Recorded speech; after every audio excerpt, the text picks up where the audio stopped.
even in the internment camp, at one point he it said that he refereed a hockey match because both of the sides trusted him to be like Fair. non-biased basically and to be a good dude These essentially. Would you guys, say technology? How? What do you mean technology? The shoes, Well, yeah, shoes uh help a lot. wearing aerodynamic clothing, being Well, able Not to run like this. yeah, not doing this and yeah. it's that Yeah, wonderful story of someone praying in a concentration camp and giving thanks to God. So, what are you thanking them for? I'm thanking them because I'm not one of them. yeah.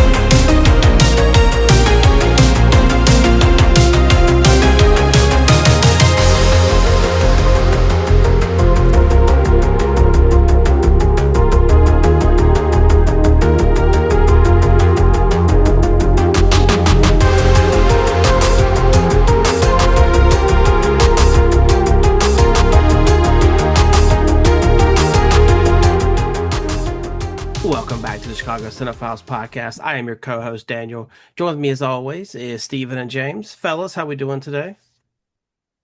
Peachy keen. Feeling lacking ducks today.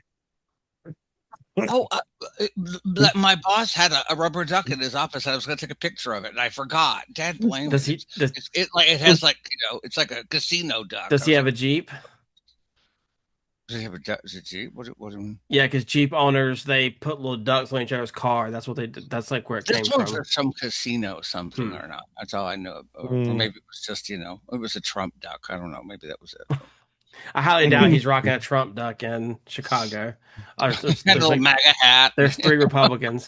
Um, Not according to what that guy who got mugged had yeah, just so somebody. All right, y'all. Welcome back. We did just drop an episode earlier in the week about our 50s list. If you haven't watched that, please pause this and go back and watch it. James put a lot of work in that, did a great job. So please we go don't mean watch that. 50s age of me. We mean 50s movies. Exactly, 50s movies. And then go dislike every comment that James left in the comments too as well. So we can mess up the algorithm, okay? I'm just playing.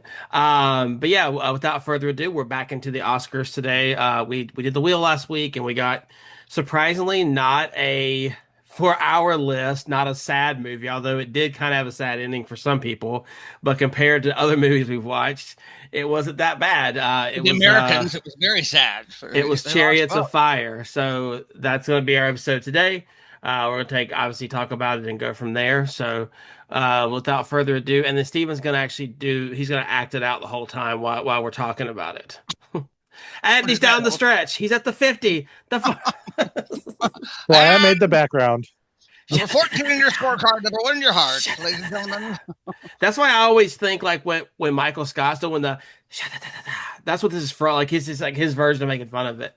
Anyway, no, it's from the Bion. It's from the. I know from the Bion. Yeah, but it like I want to believe all good things go back to that show. That really. Without further ado, let's dive right into the Chariots of Fire. It was released in Great Britain in March 30th, 1981. I'm going to give them their time frame since it's literally the most British movie of all time. More than the King's Speech, as I'm sure James will tell us what he sent us a pretty funny quote we'll get to later probably. Stars in the movie is Ben Cross as Harold Abrams, Ian Charleston as Eric Lytle, Nigel Havers as Lord Andrew Lindsay, and then Nicholas Farrell as Aubrey Montague. Had a budget of 5.5 million. This is dollars, not pounds. And it it made at the box office 59 million bucks. So it's not bad. Not bad for 10 times your money. Not the level of like 400 million, but put 5 million in, that ain't too bad. I wonder if like half this money was for like dental work, so they all had good teeth, because we know that's not reality for British people. I can say it because I have Hey, bad teeth. Dang it. hello. I have British buck teeth people that and are here. rednecks, we're the same, bro. Yeah, we're the same thing. Same, Rednecks same, and French people are the same. same Rednecks accent, and everything. British, we're all the same. Tomato, not tomato, that's the question, y'all. Can't understand a word we're saying half the time. Um, James is like, what I signed up for? My finger's itch. I've Um, been doing this over a year with these two. yep. And then I've been dealing with Steven for about 5 years now, longer than that, actually, about 7 years. Dealing with, see how they turn on you. The dealing with, oh my You goodness. would say the same thing, I'm sure, if we weren't around.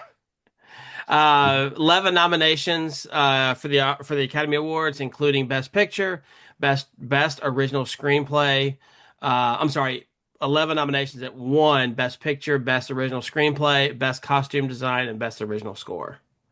Wow, wow, wow. When I was first reading this up, I was like, costume design.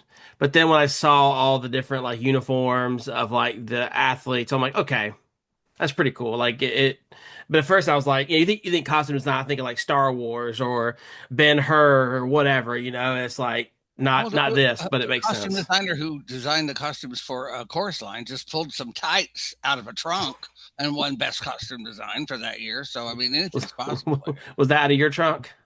It was well, it was yes, it was, and a lot of dance belts. Let me say that. It was, they Is took that all what we're the calling them? Dance belts? That's what we call them in the theater. Otherwise, they're Alrighty, called. so now we're gonna have Steven. Let's see if Steven can give us a quick review in 10 seconds, just like how fast the guy was. Now I'm just playing. Steven, give us a summary of the movie while you're running. Give us a summary of the movie, and then we'll dive right in. And then people will stop watching. Chariots of Fire is a historical drama about two British competitive runners in the early 1930s, each driven by very different motivations. One is Eric Liddell, a devout Christian who runs as an expression of his faith and refuses to compete on Sundays, even if it costs him a chance at an Olympic gold medal. The other is Harold Abrams, a Jewish student at Cambridge who faces prejudice and channels his determination into proving his worth through a victory. As both men train and confront personal and societal obstacles, the film builds toward the 1924 Olympic Games in Paris. In the end, each man achieves success on his own terms, highlighting themes of conviction, identity, and being true to oneself as a path to victory. Awesome. Thank you, Steven. And with that, now we're going to dive into what was going on in 1981. This is a good year. This is a good one, That was a isn't lot, yeah. Steven, what were you doing in 81? You were like what, like 7 or 6? it? 81, I was 11. I turned 11, 11. okay. Yeah, it was So you so were sixth grade. pretending to like Farrah Fawcett and pretending to watch Grease for the good-looking No, I ladies. was loving Farrah Fawcett because I had her hair, and Well, my yeah, but parents didn't like, quite. When you watch a lot of the Charlie's Angels and Maude, they should have known. They had they were like shocked when I came out of the class. Really, really. Oh, I have Although a all the girls in my school made me play Sabrina, the lesbian angel, which is not fair. Just because I'm a gay man doesn't mean I have to be the lesbian. And if you ever watch Charlie's Angels, you know, Kelly, you'll be a high class fashion model. Jill, you'll be a hooker. Sabrina, you're going to be a truck driver every time.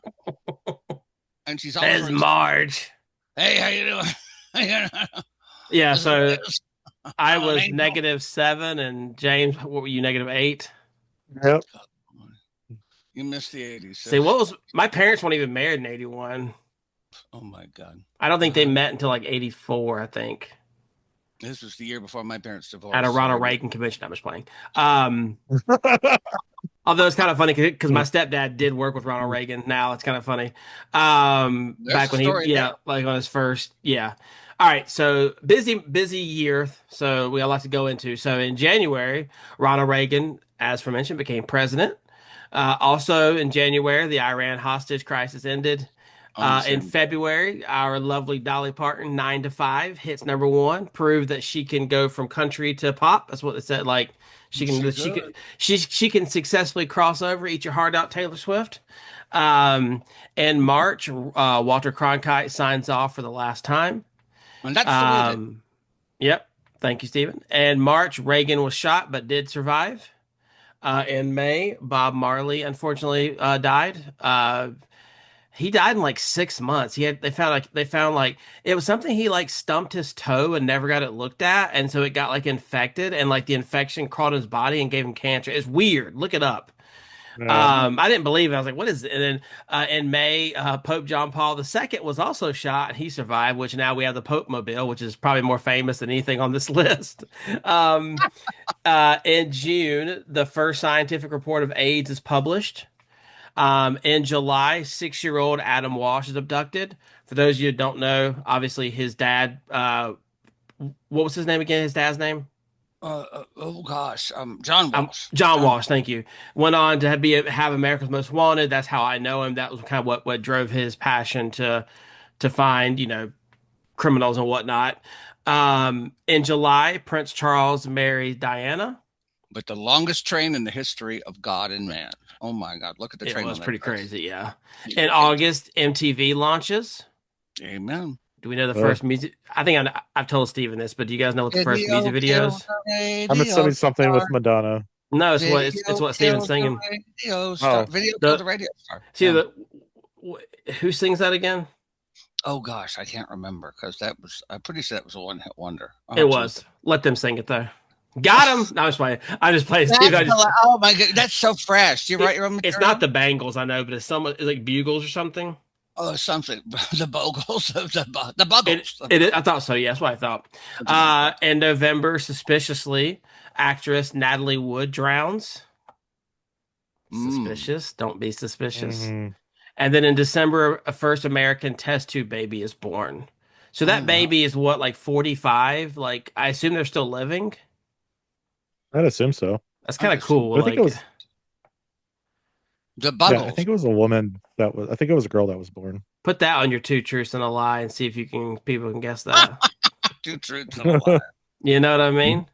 All right. Without further ado, we're gonna dive into the fun facts. So, Fun fellas, fact. enlighten me on some of these facts. I'll let you start because I didn't find a lot of fun ones. I found a lot of interesting ones. But what do you have, Hmm James? So not many fun, but I could say we'll start with this one. So when it was shown in the Cannes Film Festival, it received a standing ovation. This movie was mercifully savaged by the French critics. Like the French hated it because the French were called frogs and unprincipled lot in this movie, which like it's like whatever is the most British thing you could say. Um, and to prevent the negative critical response from hurting its international distribution, our boy Roger Ebert lobbied the other American critics in attendance to award it the American Critics Prize, which they did in a 6-5 vote. This marks the only time in 60-year history the festival that it was that this award has been presented. So Mm, To save this movie because it may have just died in the mm. wine. Because the French don't they remember D-Day? Jeepers creepers. I was shocked to learn that in a lot of real life things that were sort of changed for the movie. Eric Lytle introduced Harold Abrams to the coach Sam. It wasn't that Abrams sought out Sam, Hmm. and also that it just didn't sort of sink in watching the movie. But the church service at the beginning and the end of the movie, I'll talk about that later, is based on Abrams's real life funeral service. He converted to Christianity later in life. A Oh, I whole did not know movie that. about how he's put Wow. upon for being Jewish, and then he converts. I'm like, oh my Yeah, but goodness. when your best friend is Eric and he gets killed in a tournament camp, like he practiced what he preached, in my opinion. Like, There you which I'll trust me, I'll get on that soapbox later. But that's really cool. I did not know that. Thank you for sharing that, go. Stephen. Wow. Oh, and um, to tie our movies in, uh, there's a when Abrams and Aubrey are in the chapel, the choir is singing Miserere or something by Allegri. This is a piece that was only allowed to be sung in the Sistine Chapel until Mozart famously wrote it out from memory at age 14. Wow. So call back yeah, to Amadeus. Mozart, Amadeus. Mozart, the first bootlegger for music. Uh, so I have one more funny thing. Um, the production intentionally added profanity into this movie to avoid a G rating because they Mm, thought the G rating being associated with the G rating with this movie would be considered movie for children. So they I could added say that. cuss words to make it so it's not for children. Like, Steven don't have to worry which about I that. guess You know what? You know what? Beep yourself. Um, no, awesome. Yeah, it's an interesting movie. I'm glad I got to mark it off my list. It's so interesting though that a lot of, again, there's a biopic that they and understandably they changed the facts to sort of fit things into a time frame or what have you. But it stuns me that people take art, especially movies and biopics, as fact. yeah. Because they're just played and played and played, and so much of this isn't true, and yet I don't know if it would be as interesting if Littles gave the coach to him, or if all that kind of stuff. It's just it's fascinating to Yeah, it's me that like they give it are they because of it. like hamming up a rivalry for no reason type deal, It's like, no, he helped him, but yeah. So I don't think any of us have seen this movie before. So what was our initial thoughts? We'll start with James because at least me and Steven knew the famous scene. James, did you have any recollection? Like, and no. did the Mr. Bean reenactment really help from the London Olympics? Did it really help, tie it all in? I Uh-uh. mean, that was definitely a highlight and it made sense. But like I had no idea. Was expecting chariots. I was expecting fire. Got neither. Um no, I had no idea what to expect. Didn't hear this movie. I heard of the song after you guys played me that clip of that Yeah. song, but other than that, I literally had no idea what this movie was about, what it existed, or had Well, any I guess we can desire go ahead and to. talk about that real quick before we ask. We were able to figure out what Chariots of Fire means, right? Like why they call it that. It's from a song that was the lyrics by Blake from one of his poems, I believe, "Chariots of Fire," because they Well, were it's just kind also of something. I view it in different because I view it because in the Bible it talks about the Chariots of Fire, and so to me it represents the spiritual passion of both Eric and Abrams and their religion because it does talk about like I think I got here Second Kings where it talks about the phrase Chariots of Fire symbolizing divine power and protection. Well, if you're going to Um, be smart about it, then fine. I mean, the film was initially titled apparently The Runners, but they changed it to runners, Chariots yes. of Fire. But Hmm. yeah, I no, mean, it's a better name. yeah, but yeah, I mean, it was William Blake's poem, obviously, but I also appreciate that it's got double because it says the phrase refers to the biblical story of the prophet Elijah being taken to heaven in a fiery chariot, symbolizing divine inspiration and passion. So I like Well, the double entendre there. But Stephen, what was your initial thoughts going into it? I knew nothing but the same clip that has been played ad nauseum and that song. I knew nothing. So I was like, what is this And it's going to be like about? disappointing that's in the very first, like it's the first scene of the movie. I'm like, no, this is the famous scene. Go away, Yeah. come back Starts later. way too high. Uh, Actually, another random fact is apparently the people that were also running that weren't the main actors were caddies. They were just caddies that they picked up from nearby, which I thought was funny. caddies. Like caddies, then like golf Like for caddies. like golfing caddies, they just rounded up some caddies nearby because it was near a golf course, and they just had them run. I thought you meant like chatty Cathy or something. No, that's funny No, though. like They caddies. went to But Mar-a-Lago. Said, "You got any extra caddies today? They aren't doing That's much." funny. It's Um, hilarious. I'm the same. So I'm the same way. I've seen that famous scene. I thought it was about them breaking the 4 minute mile Oh, record because I know that's happened and I think in Britain as well. So that's why I thought it was. And obviously the running, them doing long distance on the beach kind of made to me that made sense. Why would you be doing long distance on the beach if it's for track? But this is also 1924 and they're wearing dress shoes, which we'll get into. Um, all right, without style. further ado, then let's go ahead and dive right in. Let's just go ahead and address that. Can we address the change in attire? These guys ran with some of them ran with no socks, some of them ran with socks. But either way, they ran in like sweaters and like polos and yeah. ground. Let's just talk about the surface. Like they had to dig into the ground to make their own footholds with these They didn't little even have tools. the little But little yeah, things you sit in like. like the Uh, 24 Paris I was Olympics. I like, guess we've what do come they a have? long way. Like a what the hell is this? Like a spade? Yeah, What? I mean, why do they have a Oh, spade? It's like, and I then can they tell. also Yeah, and think about too, like they don't have spikes, so like people slip coming out of coming out of that sand. I mean, like to start, like it's like Oh James yeah. said, like digging the. I Well, mean, in the very last scene, he was wearing spikes, wasn't he? Because yeah, I mean, Yeah, it was like eventually this. like but I think that shows like the evolution of the um just for reference, and I know you can't tell because I'm chunky now, but I used to run cross country in college, so I can speak a little bit on the times and stuff. A little bit different, obviously, because we didn't sprint. But so Abrams won the 100 meter in 10.6 seconds in 1924. Noah Lyles won it in 2024 in Paris, which is kind of cool because it's 100 years apart. He did it 9.79, which almost a second doesn't sound that big of a deal, but to but yeah. shave a second off in 100 years, that shows Mhm. you how far like humanity is evolving and technology is getting better.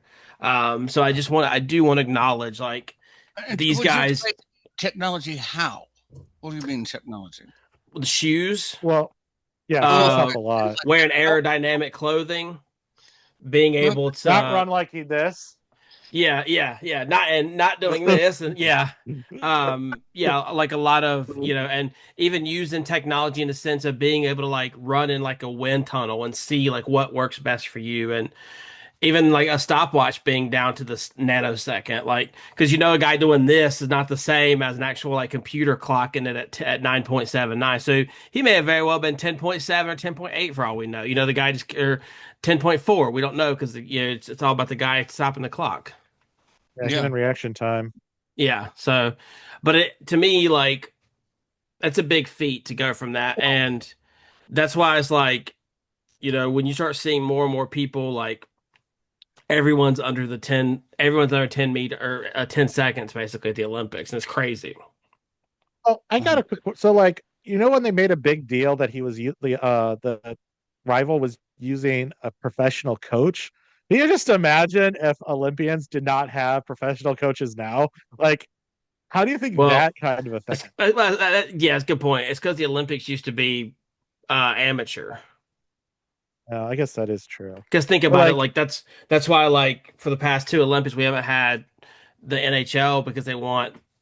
And then even before that, we didn't have NBA players playing basketball. They wanted amateur. So I think that's why they were kind of sticking their nose up to it because it kind of turns them into a oh, professional. You know what I mean? Oh, that's yeah, true. I was just like the crazy change from like Oh yeah. not But having coaches. but to be fair, almost all sports and all athletes have normal jobs. Obviously like Michael Phelps doesn't, but like, your curling team, they're realtors and I know me and James watched them like they're realtors and like tax people. I mean they have normal jobs and they just wake up at 5 a.m. to go do this stuff. So they are in a way amateur. Whereas like obviously someone Uh, like, LeBron James is not, but it is kind of cool. yeah, go to Wow. Duluth, you'll see some Olympic medals just doing regular jobs. Yeah, and they Shout have out Duluth. like, and it's wild because they have like sports bars for like the Duluth clubs or whatever, where it's like a curling club. Yeah. Imagine not getting into that, I'm not getting into the curling club. Oh, like the sorry. bit, like that to me is like nerd central, and you can't get into that. It's like what? Sorry, you can't get you can't get to the curling club. Sorry to offend any curlers out there. I'm sure they're curling in their seat right now. Their toes are curling. Um, but yeah, so I do. I love James. I see him fall back. Um, yeah, so I do want to give Eric a shout out here. Um, to me, I think being able to walk the walk and talk the talk is very admirable. The fact that he was willing to give up a medal because his faith wouldn't let him, like, that's a big deal. Hmm. You know what I mean? Like Like, they had like the Prince of Wales because I'm assuming he was like Church of England, wasn't he? Like you think the head bishop could give him an exemption and he'd be cool with it. I think he But was Christian. no. I don't think he was Catholic, No, or I think he was Church of Protestant or England. whatever. That's Church of England, isn't it? That's I don't the know. thing where I'm assuming he was English, he was Church of England, but I'm just saying Yeah, like let's I find think you'd out. get him a pass. Let's Like cuz see. like that technically the head No, is he's like Scottish, so he's not under Church of England. uh Oh, never mind then. But either So he way, couldn't no, even it's use the like, royal family to give him a pass. but it is really interesting though to like, I mean, the fact that he was, and he, I think he was, I mean, he did win the 400, obviously. I don't know if he would have won the 100, honestly, because like most people don't win the 100 and the 400 because it's such different like strategies. But I think he would have obviously gave Abrams a run for his money.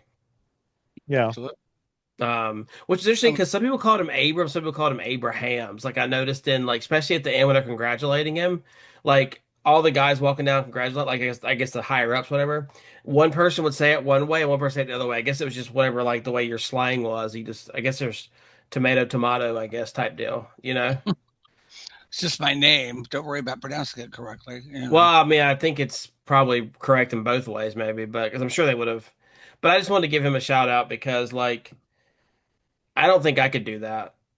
I'll be honest with you. As someone Really. who has faith, like I would struggle to give up something that, like if you're telling me like my one shot to go play for the Braves was on a Sunday and you can't go because your faith won't allow, which I mean obviously like it's a little I think times have changed a little bit where we don't really consider a sport working, but it's just kind of a different I don't know. I just really wanted to give him and I want to talk about him more later because it's he was very interesting. He was a very interesting character.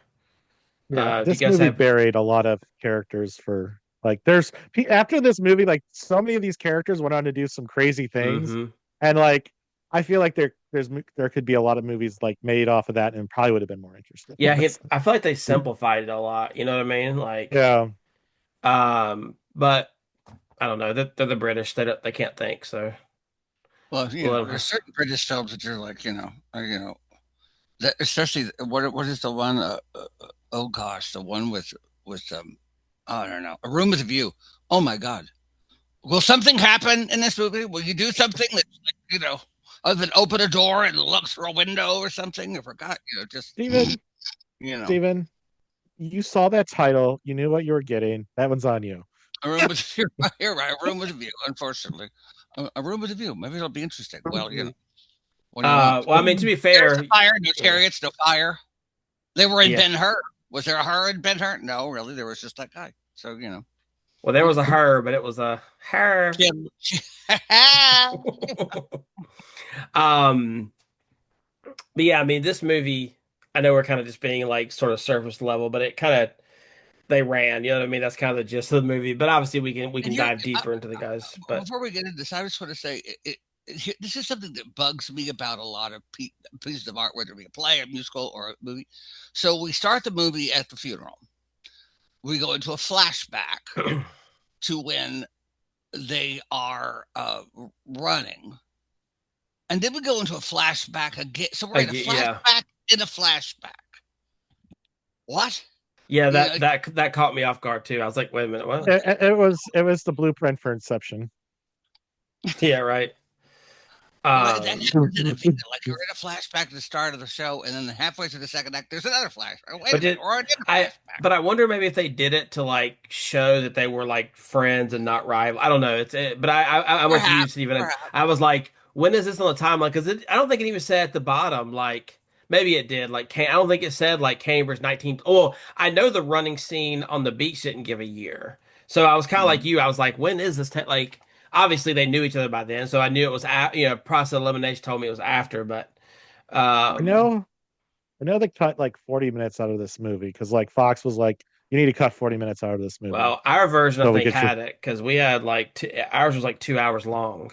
Oh, I was gonna say y'all said it was an hour and a half. I was like, oh my gosh, The runtime says like says only like I think it's supposed to be shorter than that, but yeah, I think we got the extended version, Stephen, like we always Oh do. my goodness. oh How long was? Do no. you know how long you're? What did you watch it on, James? Oh, Flixify. Oh, okay, so maybe yeah, I think we got the long, which is fine, whatever. I think we got the longer version of it, but okay. So James, do you have that comment that you screenshotted? Oh Because yes. can we So name a more British movie? The fact that we just watched King's Speech and it doesn't have as much British pride as this movie. James, take it away.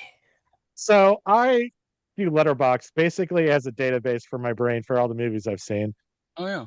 And so this I saw this comment after I was rating it, and if this person, Vermont, Uh, they filmed so English. There is a scene where they all sing about how English they are. No chariots were set on fire during the making of this film. 1 star. Anytime Gilbert and Sullivan is loved and performed over and over and over, hello, you Like, know. like you Family know Guys what? had to spoof this, right? Family Guy or The Simpsons. I think Family Guy has spoofed the running scene, but I feel like this is just like asking to be spoofed. Well, my favorite spoof of the I running scene is from Vacation. When they park way in the back and they run up to the entrance of Wally World and they play the music and Chevy Chase, funniest thing in the world, especially the first time. The Family Vacation, yeah. And then the moose tells them that the park is The closed. park is closed.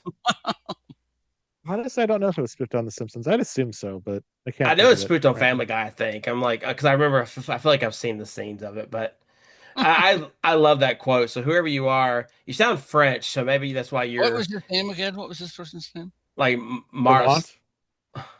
What? Was it Dermont? A second. Dermont or Dumont? Yeah, Dermont. Dermot. See, that's very Okay. French. This Dermont. is Heddle, you're beige. I Dermont, mean, no, but it's like, but yeah, so let's dive a little bit deeper into the character we talked about. Like, that was an interesting fact you told me, Stephen, about Abrams converting. yeah. I wonder if I wonder now. Do you recollect if it was on his deathbed or if it was like Apparently, not, I don't know the or kind of specifics. was it um because I was looking up Eric because I was like this because I was wondering because I didn't know halfway through the movie I looked it up because I wanted to see because I'm a big Olympics fan. I wanted to see like did he go on to win other things. And then that's when I saw that he was killed in an internment camp. And like, I just want to take a moment to like think about that. Like, if that happened today, like that would be all over the news. Like a gold medal Mhm. winning, a two-time Olympian and a gold medal winning guy killed in an internment camp for him being a missionary. Well, he died of, according to IMDb, he died of a, Malnourishment. Yeah.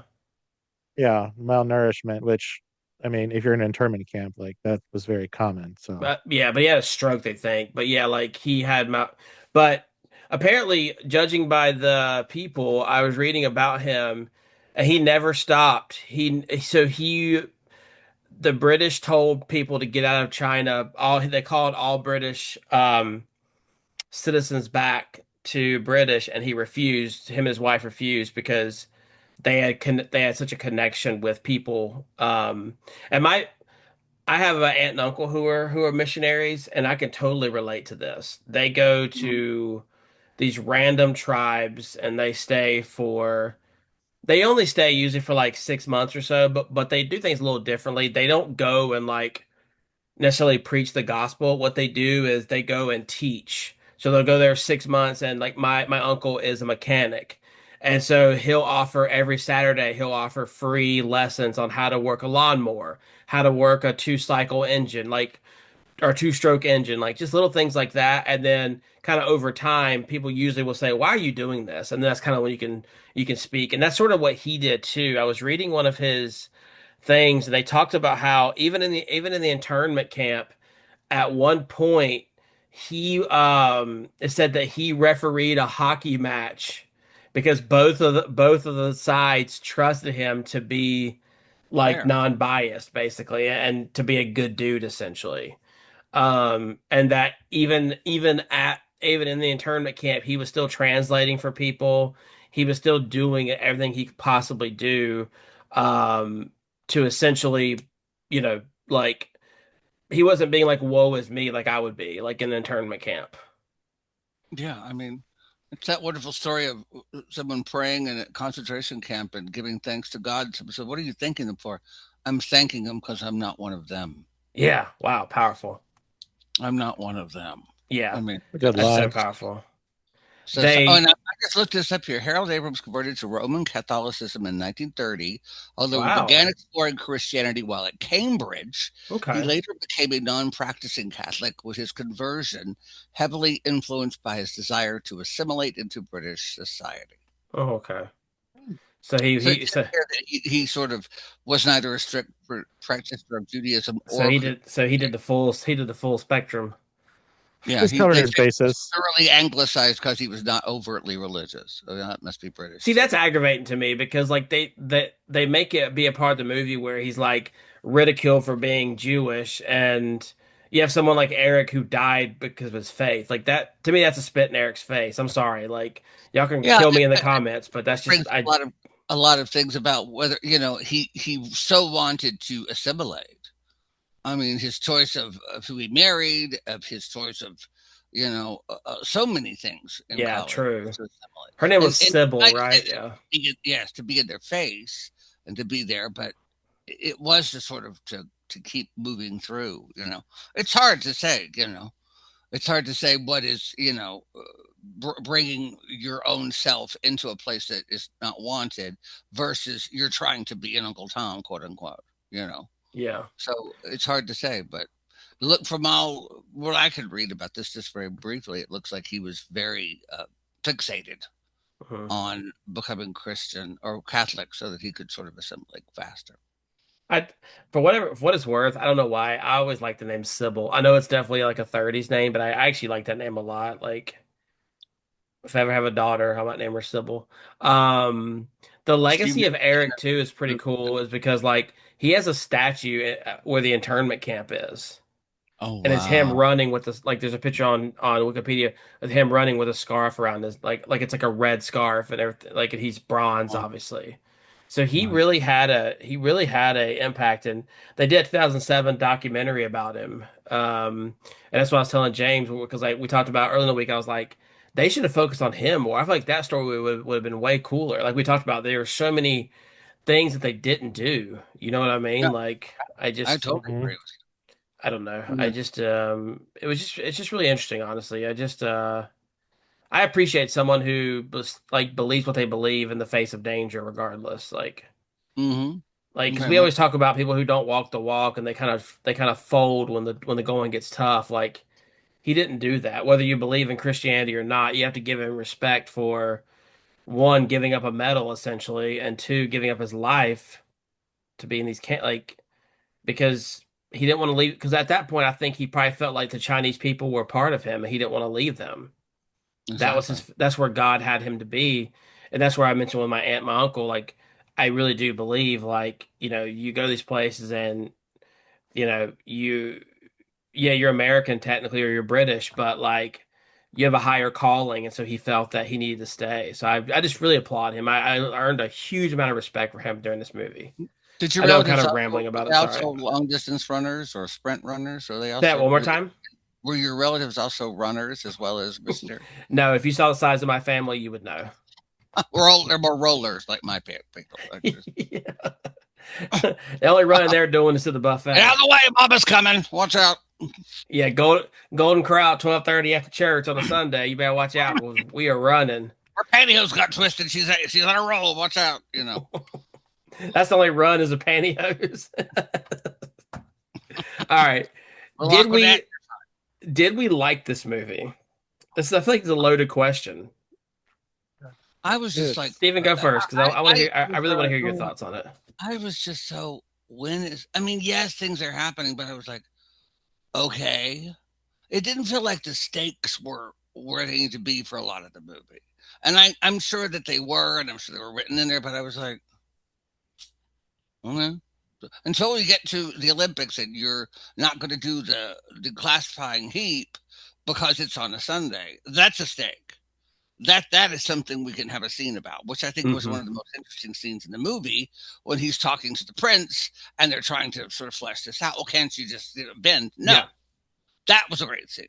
But so much of it is like, oh, okay, running and I have to run and I'll run for God or run for this or I'm Jewish and I'm going to run for being a Jew. It was okay, all right, yeah. Maybe it's a modern sensibility that we're so not understanding the qualms of that era, but I just didn't feel the stakes were very high, and it also made me question why was this movie the winner of against Reds, against the Raiders of the Lost Ark, against so many really outstanding steps forward in motion pictures. I feel.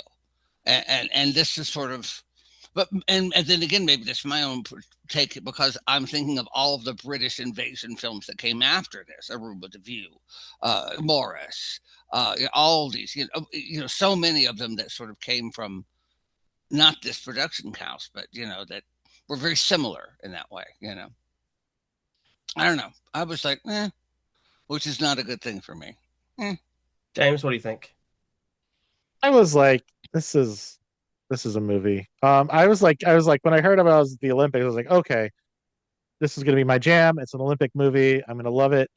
And I could not get into it until basically the scene where he stood up with his religion. But like, that was about it. Like, there were some funny lines, like, but like, I kept because I watched it on my balcony. I kept drifting off and like just looking outside, and this movie didn't keep my attention. It was just, eh. Yeah. No, Steven, you put it well, actually. I couldn't think of the word how to describe it, but I agree with you. I agree with your assessment completely. It just didn't feel like the stakes were, and I think maybe if they're gonna make it not realistic because they took a lot of liberties, make them hate each other. Like, give us something, give us a Yeah. little bit of animosity where he trips him, where Abrams trips the guy or whatever. Like, I don't know, just give us something to where it's a little bit more like you said, like the stakes. Like, okay, these are two guys who are at Cambridge. Clearly, they're not struggling with life. Like, you know what I mean? Like, and so I agree. It's just like, or like, what was? I mean, I know they were probably too young to be in the World War One, but like, talk about that a little bit. Like, just kind of give us something. I agree. And like I said, that's why I thought Eric's story would have been better if they would have just like expanded on him more. Yeah. And now and now you talking about Abrams, I want to explore his story more because it sounds more interesting too. But like, yeah, it was just an interesting. I agree completely. So I just going to give you a shout out for that. Good assessment there. most, They took I they guess so. took interesting characters and buried a lead. That's Hmm. basically what they did. Yeah. Yeah, I Yeah. would say that. I would say that. yeah. Okay. So before we get into did it deserve to win, we have a new segment on the we're a year in and we are announcing a new segment. We haven't really come up with a cool name yet for it, so right now we're going to call it the James Duncan Award. Essentially, what it is James is gonna either tell us, something that stood out to him, maybe the score, maybe there was he want to give a shout out to one of the actors that did a good job, or really this is just kind of James' time to sort of present his award, the Duck Award, for what he Duck it up. thinks is the best moment, or like I said, best score, whatever, unsung heroes, whatever he wants to. So without further ado, this is our first time announcing the Duckin Awards. I'm quacked up So to be here. Look at it, so Stephen. so the duck Can you see it? goes to Just so wrong. It's right. so yeah. So hold on. So I Oscar's had Arthur dad crab is in steak. the Ducks. Okay. Yeah. All right. Yeah, yeah. Don't read too much into it. Um, And it's Too 10 late. inches, so Stephen. Oh, that would just get lost. Hold on. also this is also Casino Duck. So Ah, so I want to shout out to the several women Hold it up like that this. wore several women that wore false mustaches and the all male band. They deserve the Ducky Wow. Award because Okay. they like it was supposed to be an all male band, but they they were were like, gender I guess we fluid don't have before enough. gender fluid was cool. How wonderful I for them. guess Good Lord. I guess they don't have enough. I didn't guess they didn't have enough male musicians, so they just put some women and just slapped some mustaches on them. So shout out to you ladies with your fake mustache and the band.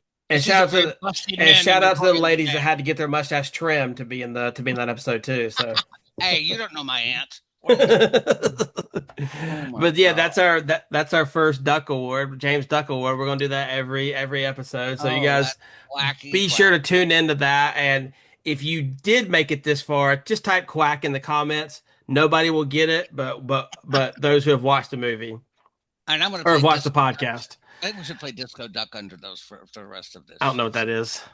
Disco duck. Look it up. You'll love it and hate it, and you'll Thank you. never get it out of your ears. Alrighty. So now we come down to what should have won.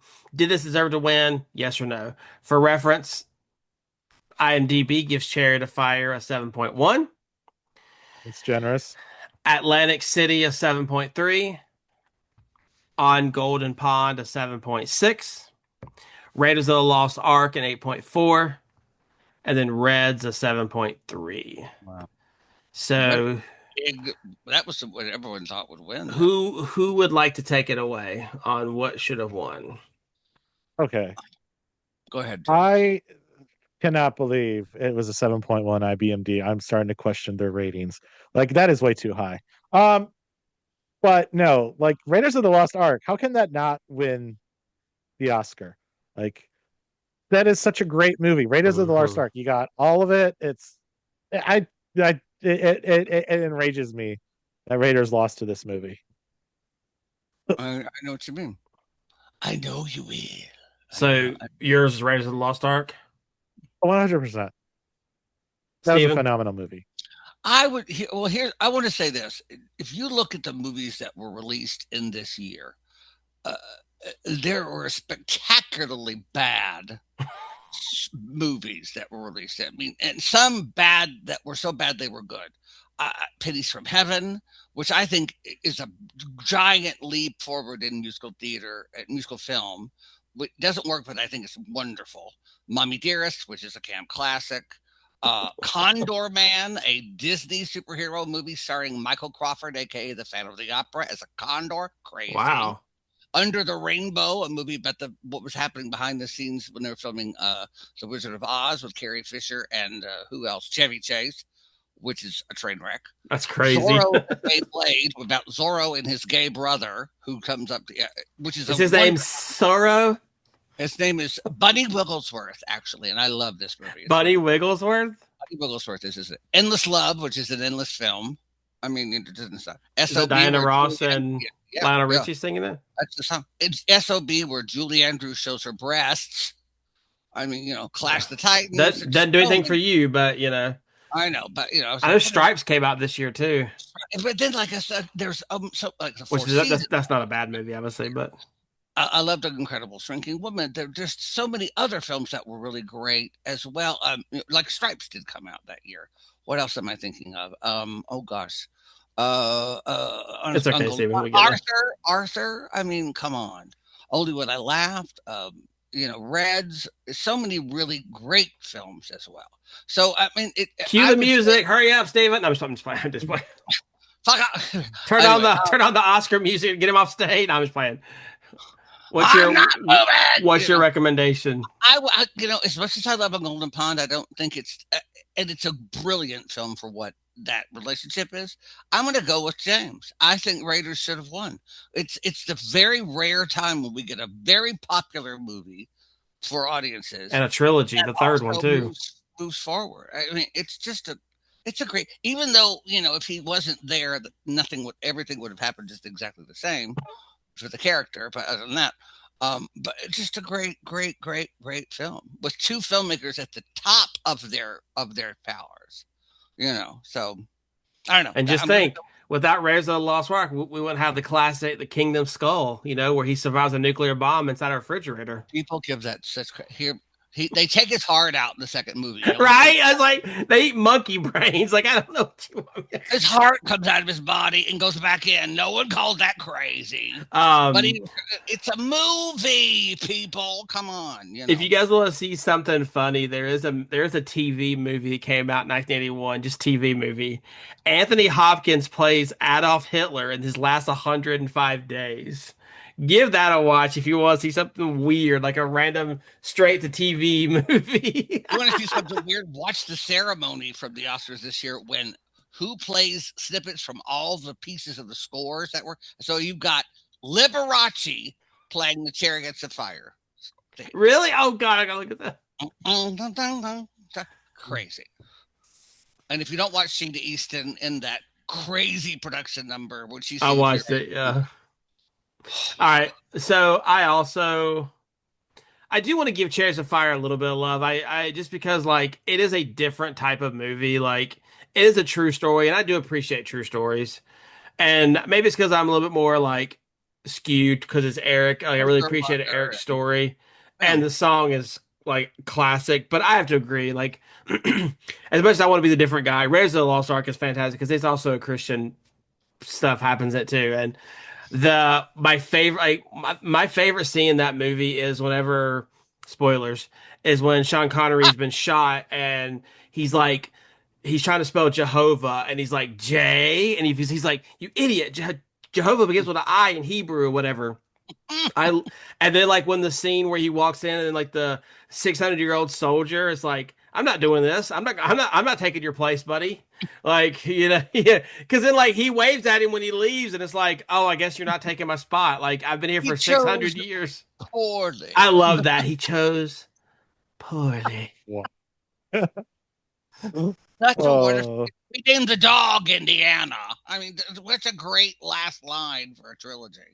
I, We named the and dog. I think they do a good job too because they make the dame likable and you hate her at the same time. I will have to say that for the Kingdom Skull, I was the only one in the theater, and I saw it opening weekend when the beginning. Do you have any final words, Doctor Jones? Yeah, I like Ike. I guffawed, and no one else thought it was funny. I was like, okay, be a hard ass, fine, but I like all those movies, even the No, bad. too, they're good, yeah. All right, so I think we all this is a rare exception where we all agree that something other than the winner should have won. Raiders. What do you want? Because Raiders is really high up there. It's also got Steve. Well, I ain't gonna say that because I'm spoiling Steven's last name, but Ark, Stephen Ark. yeah, Sorry. Stephen Ark, yeah, Stephen Lost. That's it. Stephen of. uh, so next week we have another treat for you guys. We are going to be doing the top 10 movies from the year 2000s. So that's 2000, 2009. I don't think we want to count 2010. I yeah. think we want to do, yeah, because then 10s would be its own thing. So if you enjoyed the 50s one, we have one coming up for you next week as well. So obviously it's a jump in the future, but tune into that one. Um, yeah, and if We're you all made going to be this, wearing stuff from American Apparel. Is that what we should all wear? Stuff from American Apparel or something like that? Or what was absolutely. big in the 2000? I mean, We can, well, I mean, like American Eagle and stuff was big. I mean, it's like just wear Oh, preppy that's true. clothes. Oh, yeah. There you go. Just wear your gay clothes from like 2000 with Aer- your with your popped collars, Aeropostale. your Yeah. Abercrombie and Fitch, Hollister. We used to wear Um, two different colored I'm gonna polos, wear my Hot Topic outfit. both yeah, there you go. collars. Yeah. Wear your Hot Topic. I love it. Um, all right, if you made it this far, please do consider liking, subscribing, and putting that comment in the comments. Let us know if we got it wrong. Tell me why Chariots of Fire should have won, or why On Golden Pond, or Bunker by Anthony Hopkins should have won. Tell us in the comments why I should have won. We'd love to debate you. On Goldie Hawn's. Um, On but Goldie. without further ado, this is the Chicago Cinephiles podcast signing out.